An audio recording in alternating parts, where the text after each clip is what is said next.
This is the Workplace Podcast with your host, William Corless, brought to you in association with Yellowwood, providers of executive coaching, corporate training and facilitation, your external learning and development partner. Each week, we focus on a different aspect of the workplace. We hear from guest speakers who are subject matter experts and are incredibly talented at what they do. These experts will give you a different perspective and insight to work life, with the aim of empowering you to take a different path to success in all aspects of work life. These perspectives will include career and personal success, leadership, high performance teams, and creating a better work-life culture in your organisation. Yellowwood, take a different path to success with your career, team, and organisation. Welcome to the Workplace Podcast. This episode's topic is saving human ability in an AI world. And joining us is the author of the skill code, How to Save Human Ability in the Age of Intelligent Machines. Matt Beane carries out field research on work involving robots and AI to uncover systemic positive exceptions that we can use across the broader world of work. His award-winning research has been published in top management journals such as the Harvard Business Review, and he has spoken on the TED stage. Beane is an assistant professor in technology management department at the University of California, Santa Barbara, and a digital fellow with Stanford's Digital Economy Lab and MIT's initiative on the digital economy. And in 2021 was named to the Thinkers 50 radar list. Matt, you're very welcome to the Workplace Podcast. I'm delighted to be here. Very glad we're here. So lots of high praise and congratulations to you on this book, The Skill Code, and from esteemed peers, no less. So, for example, a former guest of ours, Amy Edmondson, Ethan Malik, and Adam Grant have all given you high praise. And Adam Grant, he of the best-selling book, Hidden Potential, Think Again, and the host of the podcast, Work Life, that's on the TED podcast. He said, if you're worried about your skills becoming obsolete, this book may be your saving grace. Matt Beane has spent his career studying how to gain and maintain expertise as technology evolves, and his analysis is both engrossing and edifying. Matt, what wonderful praise is that? You know, it's funny receiving that text via email, the kind of other stuff that's on the back of the book too. That's one of those key moments where you realize, right, I have to start to accept that I've done something valuable. There's this thing you do, at least for me, I'll speak for myself. Writing this book and doing my research, my nose is awfully close to a very particular grindstone. I'm paying attention to certain kinds of data repeatedly. Sure, fine, I publish my work, but you always wonder, okay, I'm about to cast this one up into the stratosphere now. So maybe it'll get into the jet stream. But it could also get up to this layer of people like Adam Grant, and they go, I'll politely refrain from saying anything about your book, right? So when these folks just very rapidly wrote back, incredible, really, jaw-dropping praise from my point of view, having written the thing, it was huge new fuel for okay, right, it's time for me to work double hard to get this message out there, because they would never put their names behind the piece if they didn't really believe in it. And this is where I'm going to talk about the book then, because the book on page 179, you state, people, relationships and choices are at the core of this book, not technology. So it's not a doom and gloom book. It's looking at the art of AI. It's about learning from the shadows, going back to a 160,000-year-old school of thought, which is hidden in plain sight. The expert novice link. I thought that was excellent. Tell us about that. Sure. Yeah, and this is something I've been fascinated with, if I'm being very honest, and I am on the first pages of the book, since I was a kid. I always loved to watch people work. My parents would just, they'd drive past a work site, or we would go to places where folks were demonstrating certain kinds of work. And my parents would be lucky to peel me away after a couple of hours of just standing and watching. And watching craft work or watching physical, work that you have to do with your hands, work that's you can sort of watch in time and space, always had a fascination, but much, much less fascinating if there wasn't this pairing between someone who was good, knew the job, a mason, building a wall, with an assistant. And I always was almost more fascinated with how that mason was building that assistant, not the wall, right? What it was, sure, you look at it on a cursory level, I'll take it for granted. There's somebody there helping out. But in fact, in the helping, that person is learning better, faster, and in a richer, more human way than any other way that we know. This is what I know now from the research, because there's just this incredibly rich progression towards these, what is now I'm putting in the first third of this book, this skill code, these conditions that humans learn optimally in. You get if the relationship's working well, if the collaboration's working well, you get this incredibly tightly bound, healthy dose of the things that you need to build skill, almost with no talking. Anyway, the great privilege in the book was going back and looking at that relationship, looking at the science of it, how it works, and the history of it. In fact, to discover, to my delight, there's an archaeology of apprenticeship going back at least to pre-Hellenic Greece. But then there's sort of our cultural anthropologists and archaeologists who've studied this kind of relationship going back 160,000 years. It's right around when we invented language. So what a treat it was, really, to just sort of unearth and really pay scientific attention to that relationship, understand how it helps us build skill. And then, of course, there's this whole AI and intelligent technologies bit about how it's under a particularly intense kind of threat right now. There's been a bit of a challenge to it. But these days, it's really on the ropes. But nobody's quite paying attention to that. It's not anybody's job to notice this thing we all take for granted. I was reading this book and I was like, this is like my childhood. I loved staring at tradesmen and watching what they're doing. And I was asking 100 questions. And you talk about where language came from 160,000 years ago. What you've done in this book is given us the learning language. Like, you've broken down how learning happens. And what I found is, we talking about going back to masonry and stuff like that, and they're going, well, what has masonry got to do with AI? The fact that you have broken down how learning happens and how we become experts, and this is the thing that is, I suppose, the challenge that's happening. And you talk about in the book about we might be hobbling the next generation, and we're in a hybrid work. And I know I work on graduate programs, work with senior people. And what I noticed is because we're in an online world, we're missing those opportunities where people can actually just shadow, they can learn. We learn in different ways. You talk about complexity, you talk about challenge, and we'll go through those there because you talk about the 3 C's later on. So actually, let's go into that, because you talk about saving humanity, the human ability, in a humanity is challenge, complexity, and connection.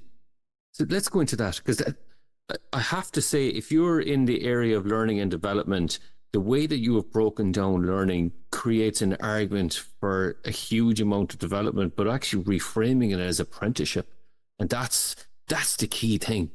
I think exactly right. When we hear that word apprenticeship, we often think of these formal apprenticeships that have a name. They're called an apprenticeship. You can look at it, you can touch it, you can feel it. It's even sometimes legally written down that, you must be an apprentice for a certain amount of time and so on. That is a tiny subset of what this book is on about. Informal apprenticeship is just where you have an expert doing some kind of work and there's a novice involved, someone who knows and can do less, and they help out. And by the helping in that work together, they build capability. And the skill code, by the way, is the name for this alphabet, basically. The DNA, I use a DNA metaphor. It's like the DNA of that relationship. I tried in this book to do what I think a number of books have done before, certainly research studies, which is to show not just the letters, but like words and sequences, like a sequence of DNA. And it turns out, I failed. Let's put it this way. The world of work, it doesn't subject itself to a single learning process anymore. It might have at one point where you could say, well, the first thing you learn is this, and then the next part of your learning journey is this and this and that. And those are still often true, but not always. And this book, my duty, I thought, in this book was to supply something that was always true anywhere that anybody was trying to build skill, not knowledge, like awareness, but like the ability to do something reliably under pressure. That's skill. And so that by looking across my own data and across over 13 scientific disciplines, and research over spanning more than 100 years, I was able to see that, in fact, there's three mechanisms, three processes underlying all of this progress to skill, no matter what approach you consider a set of terminology. And that's this skill code. And that's that first third of the book. Because if we don't know what healthy skill development looks like, how it functions, then we can't protect it. We can't try to redesign new systems given this new world of work we're in. The skill code itself is the three C's: challenge, complexity, and connection. And it put, in short terms, work near your limits, look at the broader picture of your work, engage with the broader picture, and build bonds of trust and respect. We don't tend to think of those things as associated with skill development necessarily. Challenge, maybe. When folks hear that one first, they're like, yeah, that's right. You've got to struggle a bit to build your skill. And yet you look around in the world of work and we're depriving ourselves of it constantly in our quest for skill. And we don't think of bonds of trust and respect between human beings often as being integral, like necessary for building skill. But it turns out, in fact, they absolutely are. So anyway, those providing that alphabet, that DNA of skill development, I think is one of the primary pieces of service in the book, because then it gives everyone a lens to go looking at their situation, their work, their context, and say, all right, where are these in healthy supply? And where are they not? And what can I do about it? And in each of the parts of the chapters of the book, what you've done is you list like 8 or 9 questions in a row. Could it be this? Could it be that? And what you've done is that you've introduced language like scaffolding or the dangers of over challenge or people not knowing how people have learned and taken risks, for example. And here's the thing why we talk about that learning mindset. So I had a colleague on here on 3 years ago, Kevin Empey, he of Work Matters, and he's a fellow expert on the future of work. And he was making the point we need to be agile, we have to have a learning mindset because we can't predict the future. But what we can do is we can be ready with knowing how to learn to adapt to technology disruption. No, I'm paraphrasing there. But that's really it, is we can't predict the future, but what we can do is we can break down how we learn and how we will rapidly adjust and adapt. Yes, and the middle third of this book says we've got a bit of a challenge in front of us right now on that front, and that's understating it quite a bit. So this, if you buy the first third of the book, like fine, this is what a potentially useful new way of thinking about how we build skill at work, especially, and what it looks like when it's healthy. Well, that's funny. It's not training. It's not formal learning. It's not classes. It's not books. Those things get you to the point where you can understand the game, not get good at playing it. Interesting. Understood. The middle third of the book is to say, and now you should be properly worried about the health of that relationship, the health of that interaction, the health of the skill code, because we are putting technology, in particular intelligent technologies like AI and robotics, we're putting them to work in a way that separates expert from novice, that makes the novice optional in the work, makes the expert more self-serve. And the expert loves this. And speaking for myself as a user of Gen AI, for instance, it's amazing what I feel that I can do now. It's also, not always reliable. It's a mess. So I'm not one of these folks who's going to say AI is always great, not even close. But I can do things on my own now that I wouldn't have even imagined possible before. And I'm happy to do it. In fact, I experience genuine delight doing it. And who's no longer involved? It's a novice. Might be a PhD student in my department, might be a master's student who's looking to help out around the edges, right, to get involved in research, or et cetera, etc., etc. All of us, and organizations, by the way, love this deal too. You buy this new technology, 20,000 Copilot licenses, or a delivery robot, or tax preparation software, you name it. And the implicit deal is we're going to get a little boost in productivity, at least from this stuff. And there's nobody whose job it is to assess, okay, but what's that doing to the involvement of these novices we've just hired who need to move up in the ranks so that our organization can sustain itself, so that we can adapt. And so they take that deal. The only person who's sort of voiceless in this equation that can see the problem and experiences the more or less immediate consequences is this novice. But even then, they're just trying to do their best. Almost everywhere I've been, folks who are trying to get ahead, they don't know that it's this much harder now than it was before because they weren't there before.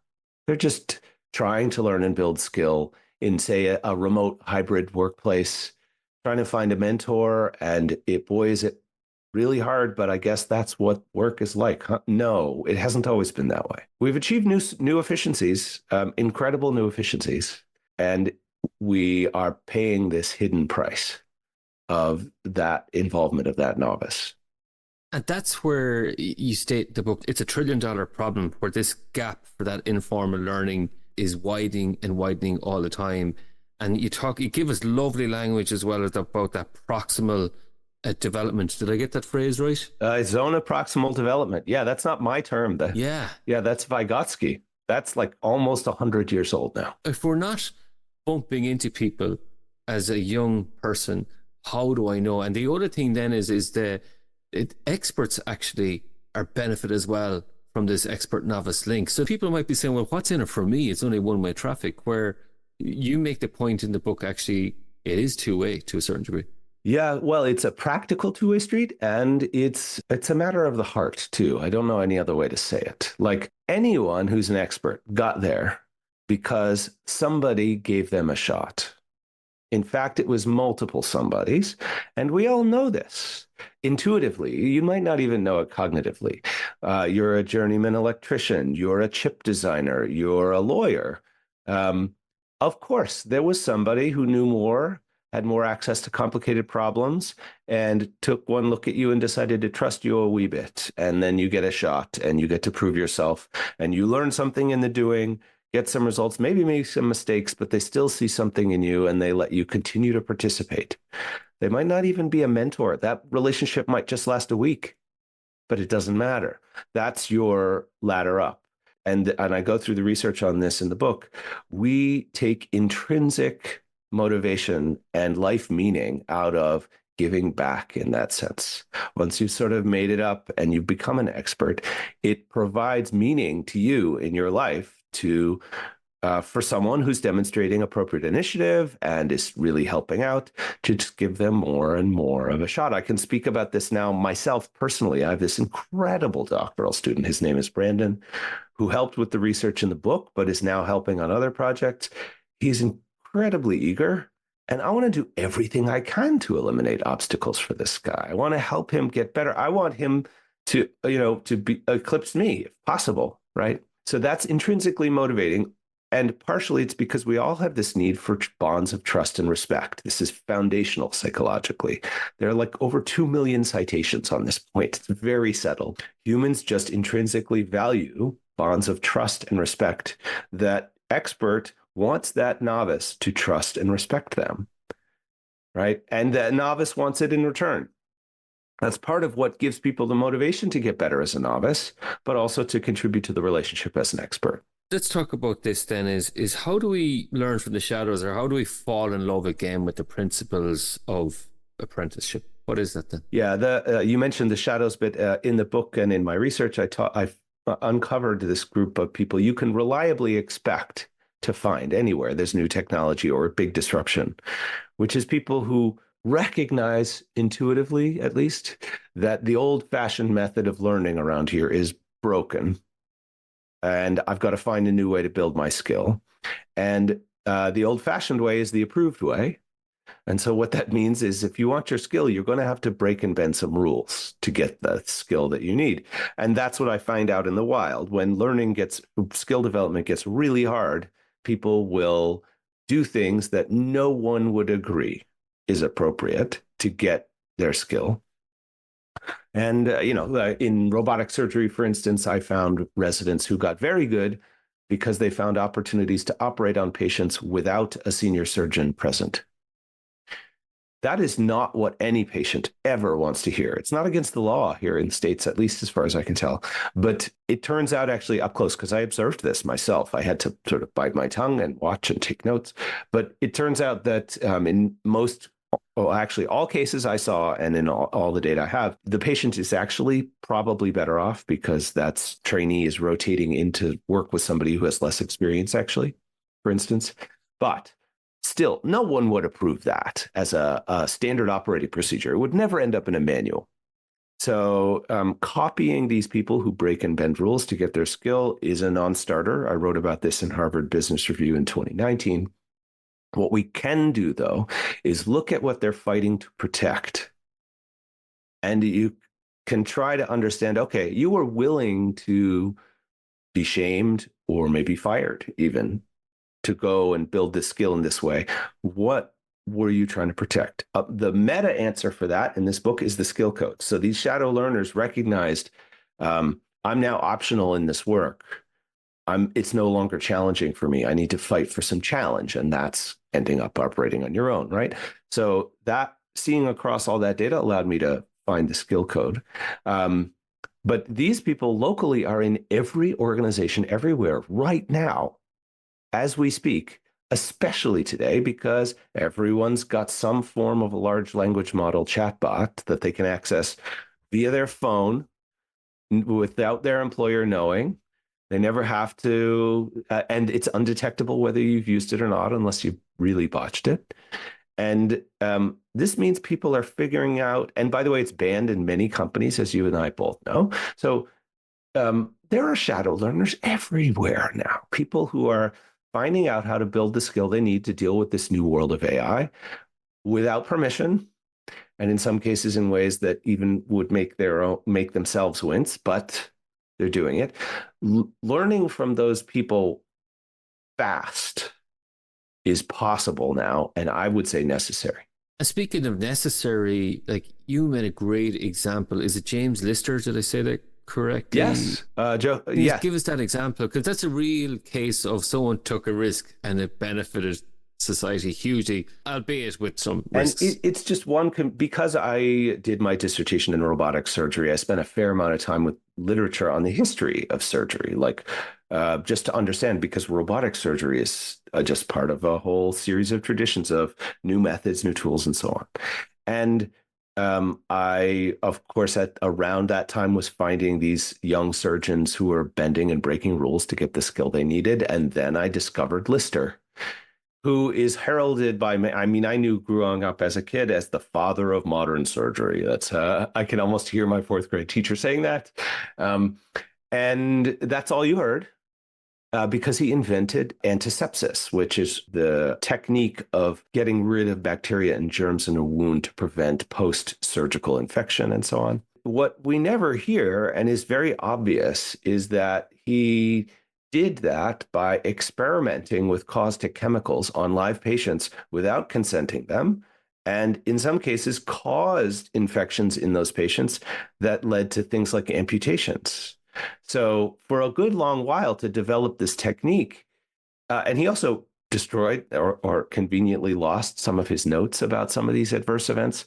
So there was a good long period where to invent, he walked by a pasture and noticed that farmers were applying this carbolic acid to deal with infections and stuff around cows in a pasture. And he's like, well, I wonder if I put some of that on my patients.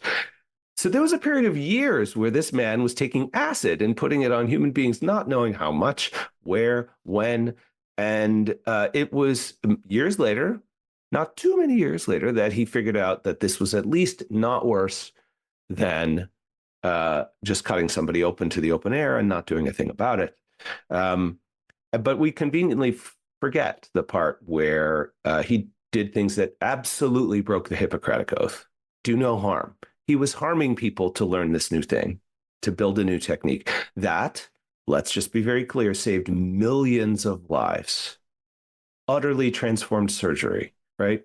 Anesthesia, obviously critical, but if you cut somebody open and you don't do anything about infection, you're just killing them slowly. Maybe billions of people owe their lives to that discovery, but we shouldn't pretend it's built on pristine choir boy level ethics, right? So anyway, you go anywhere, you look for any innovation but he was building skill in the process too. Like, just coming up with the idea is different than getting good enough at it to do it reliably. That's skill also. And that's what I liked about it, because then it's how we learn then is, okay, so tell me what, if I say, for example, robotic surgery, so what am I going to do next? And then how we learn then is the expert is going to ask the novice then is, talk me through your procedures, talk me through your thinking. What are the basis that you're making these decision-making factors? You know, what are the options here that if something goes wrong? And that's the whole thing, is how we learn then from the experts then, but how we learn ourselves as an expert then is the fact that we can teach it means we really know it and we can explain it. Exactly right. And actually this gets right back to one of your points earlier about it's a two-way street between experts and novices. And I forgot to mention there's a practical side of that too, which is, yes, explaining what you know and sort of teaching and it's not often like out loud teaching. It's just guiding somebody to get a little bit better, guiding them to do appropriate work. That's a critical capability. But in this modern world where everyone's got a cell phone and kids are more digitally native than older adults, it can often be, in fact, that the expert can learn practical new skill from the novice. So there's expertise flowing in both directions. I just recently published a paper on what a co-author and I called inverted apprenticeships. You have the expert who is working with a novice, say a novice banker, to help them go up the ranks, and that still happens and so on. So there's collaborative involvement, but you have new AI-based tools to do financial valuation of firms and what have you. And who has the time to learn those tools? It's not that expert. They're booked on complicated problems, and they also kind of have to maintain a reputation as an expert. They don't kind of have to, they must. They have to look like an expert, which does not, except in rare cases, include struggle and learning new technology and making mistakes and asking dumb questions and so on, all the rest of it. And so they arrange what we called inverted apprenticeships, where they have a special form of collaboration and they learn the new technology from the new kids, because the new bankers have time to go out and try these things out and experiment, while the junior banker learns how to be a banker generally, and they get a chance to be involved in deals and so on.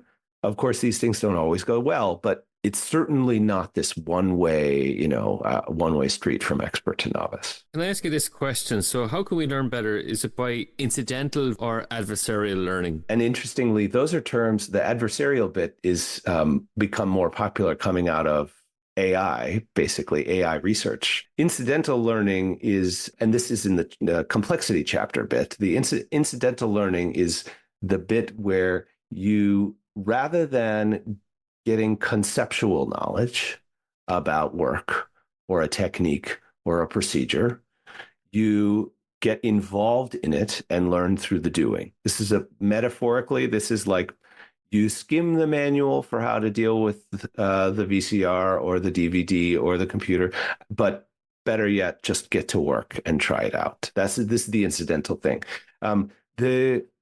The way that education and corporate training, organizational skill development programs are built in general is set up to provide, because it's easier to codify, work on, deliver. We're used to it.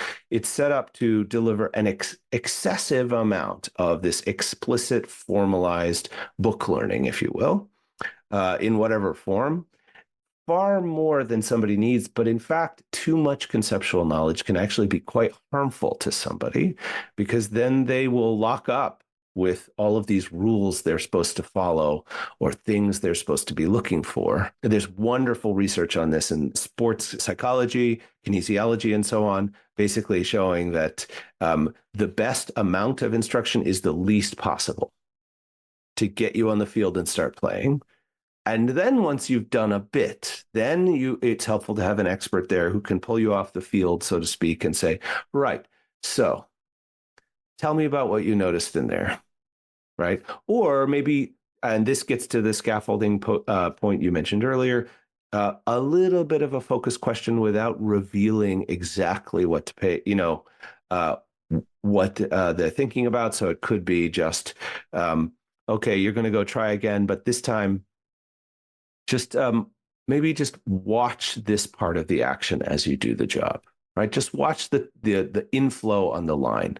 And then after another hour or two, I want you to come tell me what you notice at the inflow.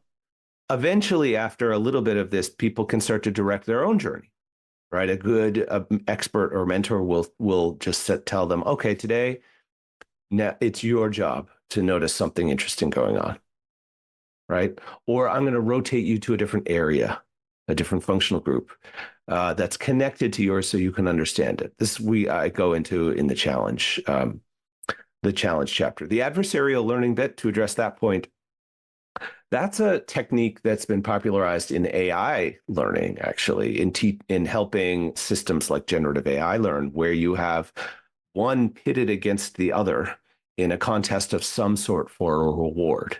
And it turns out that certain AI systems learn much better when there's this competitive progress towards that goal. And in fact, it turns out that was part of the fun of this book, is that I could look at these new techniques that are being used to train AI and see that, in fact, they are also reflective of the skill code, and that humans also learn pretty well when we're given competitions. This didn't make it in the book, but we have archaeological records of leaderboards for building the pyramids, like where they kept different teams of workers hauling stone up to the top. And they kept hash marks of which team was ahead, basically, on how many blocks they were bringing up to the top. And so this sort of adversarial, everybody there is learning. There was only, pyramids were not like cathedrals, I suppose. There's some trade expertise that floats around, but everyone is new. So this is a learning challenge as much as it is a performance challenge. And that competition absolutely stoked productivity on building those pyramids. You give us loads of nuggets like that from neuroscience, and there's words there that I can't even pronounce, and I'm not even going to attempt them. Maybe I will. Catecholamines. I've made a hash of that. Anders Ericsson's deliberate practice. Bringing both of those into one sentence is a stroke of brilliance. That just tells me you've read the book incredibly carefully. But that was the great privilege of writing it, right? So the fact that I got to look into the research, the research on neurotransmitters often is done for very high pressure task performance scenarios where it's really important to understand precisely what somebody's performance is. So aerospace, or piloting, like high velocity and so on, or high consequence environments. Those studies are tracking various neurotransmitters and what effect they have on your cognition, your ability to pay attention, engage, and learn, and so on. And Ericsson's work is really, he is, for this book, anybody went and did a literature review on how do people build skill, he would absolutely show up. He's one of the titans, is a psychologist of research in this domain, and his entire domain that shows up primarily in the complexity chapter has to do with how we practice. And in particular, it turns out that deliberative practice of involving a fair amount of reflection, but also some visualization. Anybody who's been taught to visualize their shot in a game owes that to Ericsson. He's the one who uncovered the ways that practice can go better and be more effective. And one of them, of course, is reflecting on what you've been through, and not necessarily in a rigid or rational way, just a little soak time to kind of take a ride on the bus and go, and after, without thinking about it for a bit, a realization about, you know what I could have done yesterday? Damn it. Here's what it is. That's the kind of reflection that Ericsson really showed us. In the case of London cabbies, for instance, how they managed to map the entirety of the city the way that they do. I like how you tied in the work of Donald Sean. Maybe if I'm pronouncing his name incorrectly, it's that reflective practice piece that makes that expertise. So when I'm teaching something like mediation or coaching or something like that to other people, then okay, so this is the path of expertise. Now you know the difference between good and bad. What is it about your own practice, and what's that reflective in action and play? So especially when you're teaching leadership. And this is where it got me thinking then about complexity and challenge and connection then. And we talk about young people, and maybe if we're hobbling them, by not giving them access to experts in the workplace. And I'm thinking about my own children specifically then, as well as like what's coming up there. Are we making things too easy for people? And again, developmentally then, what next for the next generation? And that's the key thing, because it goes to school education systems, it goes to graduate programs, it goes to obviously college in between, isn't there? There's a huge challenge facing us. There it is. And, I'm not, my parents are both educators. I was a teacher at one point. I mean, like high school teacher. I don't really focus directly on school per se in this book. But if you read the epigraph for this book by Anthony Bourdain, that quote sort of neatly distills my personal experience with school and school's suitability for the skill code. Would you like me to read it out? Sure. With all due respect to my former professors, I've long believed I gained more knowledge in kitchens, bars and dining rooms than any college could even hold. Anthony Bourdain. Yeah. His intuitive understanding aligns with the research. School is not, in general, it's getting better slowly. We've sort of figured this out. It's in general not designed to provide the kind of challenge, complexity, and connection that would allow for skill development. Massive room for improvement. And I think what every parent, you're not alone, by the way. I've talked to a number of parents, especially as I even was sending this manuscript along to my editor at HarperCollins, my agent, and so on. They were taking it to their families. They were taking it to their kids and their kids' kids, and having important conversations about, all right, I'm 14, you're 14, or I'm 24, or I'm 19. What am I going to do about how I navigate school and build skill that gets me ahead towards something I care about in life, by the way? And what I got from them, I'd be curious to your take as well, see if this matches for you, is those 3 C's are and the 10-point checklist that comes with each one in each chapter are just, in principle, just as useful to look at your school-based experience or your education and say, okay, where am I getting healthy challenge right now and where not? It will never just be, it's all not challenging or all too much. It'll be uneven. Where do I have healthy complexity? Where is it not? Where do I have healthy connection? Where is it not? And then you can look to say, all right, how can I make it learn from the places where it's good to make it better in the places where it's not? And, in some cases, you will run up against the guardrails of that system. Like, you can only change your school experience so much. But kids these days do so much that's outside of school. So much of the stuff that they do to try to learn or have fun or what have you is outside the confines of the formal requirements. So if you can't nudge those, or you can raise your concerns as a parent or a kid yourself. You can rejigger all of your extracurriculars, if you will, to be more in this direction. Anyway, it's early days, very early days, but that's the sort of first round of feedback I've gotten about kids learning in school. How does that square with how you're thinking about it? For me, it's that social learning theory you talk about in the book. What troubles me most is the poverty gap, where people have access to the likes of Lego coding in schools, where you're introducing, they have the money in certain schools to do something like that, which introduces all those 3 C's, which I see it in my kids' school, but do they have them in other schools? So for me, that equity gap is troubling for me, and what lies ahead for us. But also, I want to move the conversation forward, because there's 2 things I want to talk to you about, because I fell in love with a couple of terms. The first term is snapshotting. Can you tell our listeners what snapshotting is? I fell in love with this. That's fascinating. Yeah, so I noticed this first in a recent multi-year study I was doing on automation in warehousing in the States. Uh, Multiple team members, we were spending all our time inside warehouses watching how the work got done and how workers and managers were adapting.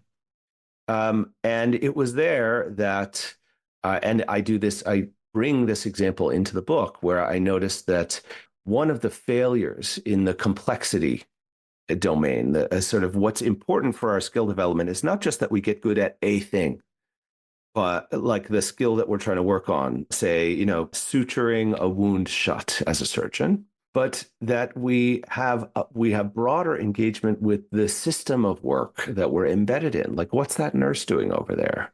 Where did those instruments come from? Who keeps this room clean? What about the finances for this institution? I mean, there's a lot of things going on that make it possible for you to suture in that moment. And of course, yes, you should get good at your suturing. But healthy progress towards skill involves going deep and broad and digesting the environment. And one of the failure modes that I noticed in warehousing, but now can see through all my data, is that and let me back up. The reason this is important is that it helps you handle surprise when it happens. If you have a broader understanding of, in warehousing, where these packages are coming from, where they're going to, and in particular, which customers are sending us materials and expecting them to be shipped back and so on. And what about the workforce in the building today? What about the weather? Then you can start to understand why you have a work stoppage today, because it's 104 degrees outside today and we have no AC in this building, right? And we didn't get water because I knew that we were behind on our water bill, whatever.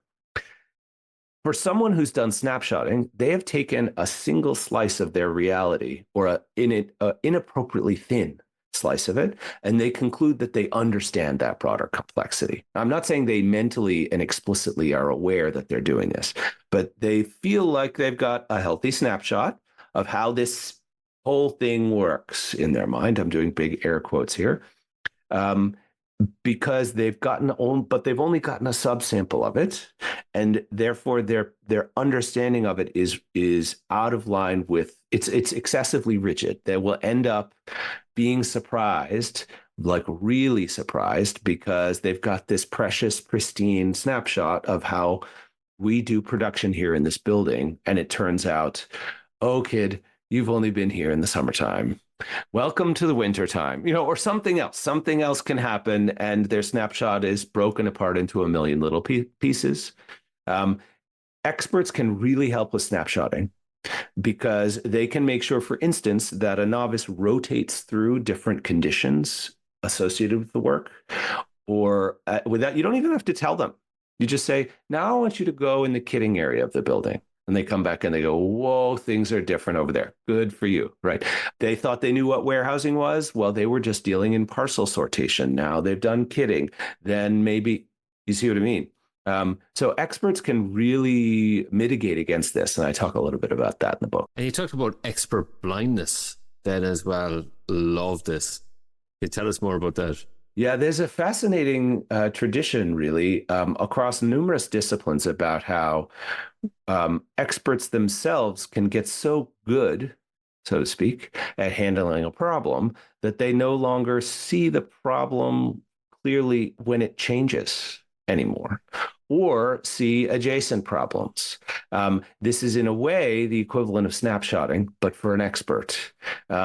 There's magnificent studies in the management literature, some by a colleague of mine here at UCSB, where when it comes time to innovate or do something new, somebody with a lot of expertise in a given domain will literally not be able to see new ideas or new possibilities. If you put them in front of their face, they will be invisible to that person.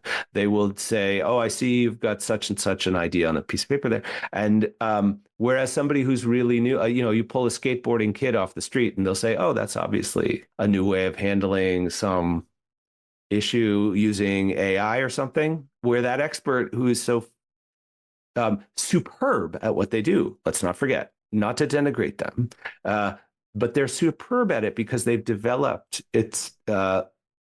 this ability to understand the game that they're familiar with so well that a new surprising shock on the outside, it's just going to pass right through their field of vision. And the fun studies in that domain are the ones where literally the person cannot see. Love that. Love that. I have to say, my new favorite term is scut work. Hadn't heard that one, eh? Yeah, never. Can you tell our listeners? Scut work is, I think it's a term in the States, but I actually haven't checked on where else it's common. Bottom line, every language, I think, has a term for this, where you have some work that needs to be done to support an expert doing their job that's just not attractive. File these papers for me. Throw out the trash. Turn on the lights. Clean the floors. Polish this case, dust this surface. Or run these files is a good classic example from, the sort of prototypical 50s, 60s style organization with lots of paper in it. Especially these days, it's popular to try to avoid scut work with like the plague if you're a new hire, when in fact doing scut work is necessary to support an expert. And if you can do it in a way that gives you more visibility to that expert and involves them in their workflow, it can be one of the most important career ladders available to you.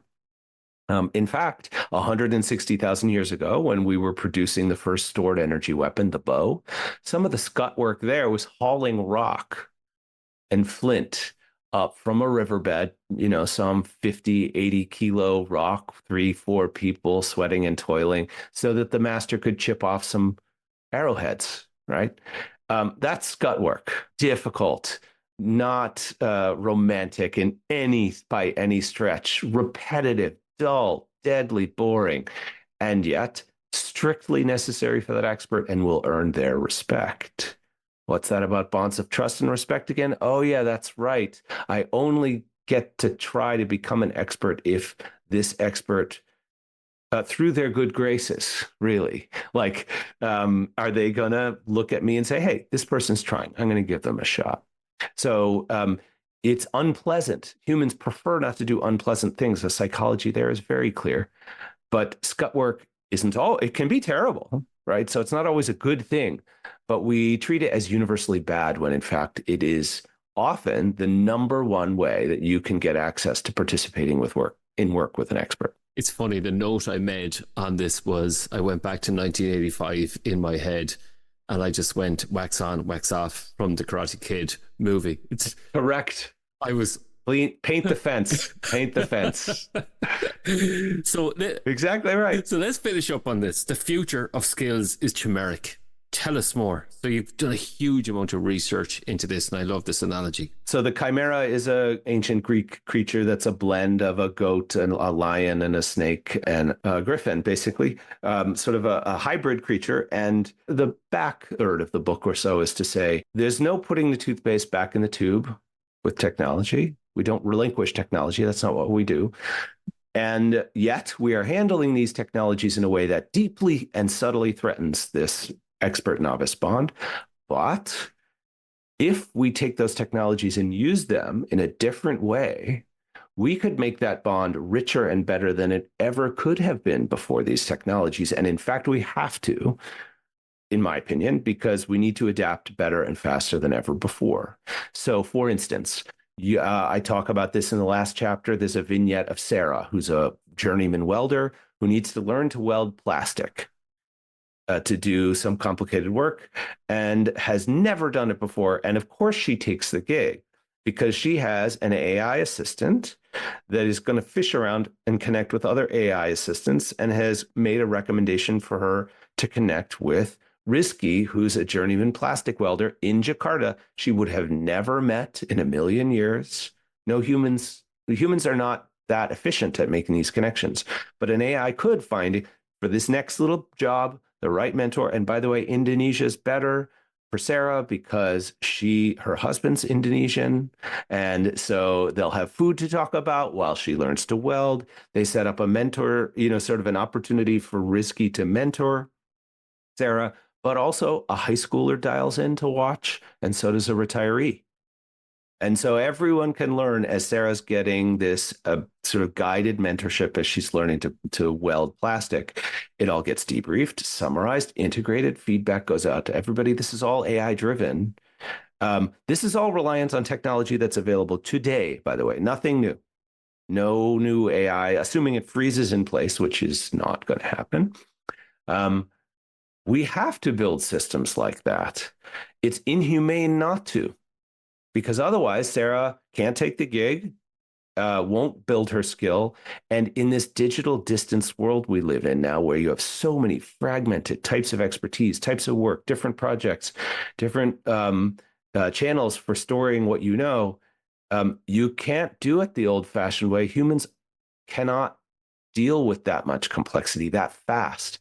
To find you a mentee, a mentor, or a collaborator who just knows a little bit more on your next project automatically. They're not going to be a perfect match, especially in the short run, but we need to be learning better and faster than ever before. And by the way, which includes in the language of this book, bonds of trust and respect between humans, not just isolated digital help and sort of an AI and you kind of situation. This is not that would be a failure for skill. You can configure these systems to nudge you towards more human connection so that you can build skill, scaffolding us back together rather than more apart. That's optional, but I know it's possible. I've seen it done. In fact, I'm trying to build systems that do it myself. So I think it's a moral imperative for us to try anyway. We're not really trying. And if we just try, 100x, if I could turn one knob, I would turn up our knob of investing in this relationship and building AI so that it enhances these 3 C's rather than degrades it. A last question here, if that's okay. It's on page 95. And you say, try this one for size. And we talk about the threat. 80% of all working adults have jobs that are 10% exposed to GPT-style technology. In the US, that's 108 million people, and around the world, that's 2.7 billion who might need to relearn 10% of their job. And that's conservative, by the way. It's probably closer to 40% if you look at that paper carefully. I was just trying to be conservative. This is the learning imperative that I'm on about. All of us are out there using this stuff anyway, by the way. So we're trying to learn, but are we learning well? Are we learning the right things? Are we improving our human connections as we do so? That's it. It's closer to someone having yelled fire in a crowded theater than it is to a proper, efficient, healthy skill development process right now. Some people are going to race ahead, but it'll be by accident. And they'll have been the ones, as you said earlier, with more resources and privilege. That's not a future I want to live in. We can't afford to. We need everyone to be learning well now, more than ever. And it really goes to show you that, you talk about the connection and challenge and complexity. It's about teaching people emotional intelligence. It's about critical thinking. It's about understanding how we're intrinsically motivated to learn and providing that scaffolding and those opportunities to learn so we can create, I suppose, a better environment for all humans to thrive. And I have to say, Matt, thank you so much for joining us. The Skill Code, How to Save Human Ability in the Age of Intelligent Machines. And if people were to find more about you and your book, Matt, how might they do so? And I think you have a chapter available then as well. I do.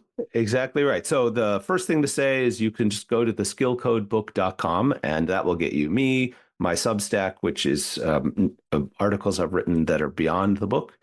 But for listeners, if they go to chapter1.theskillcodebook.com, they'll find the entire first chapter of the book for free. They can just grab it for themselves and have a read. It's designed in such a way that it's sort of the book in microcosm. So it'll give you this whistle-stop tour of all the main points in the book. So that's available. But if they're looking for a broader update, keep up to date on me. If you want the bleeding edge of what I dribble out of my brain every day, that's on X, formerly known as Twitter, at Matt Beane, MattBeane. Matt, thank you so much for joining the Workplace Podcast. It's my privilege and my pleasure.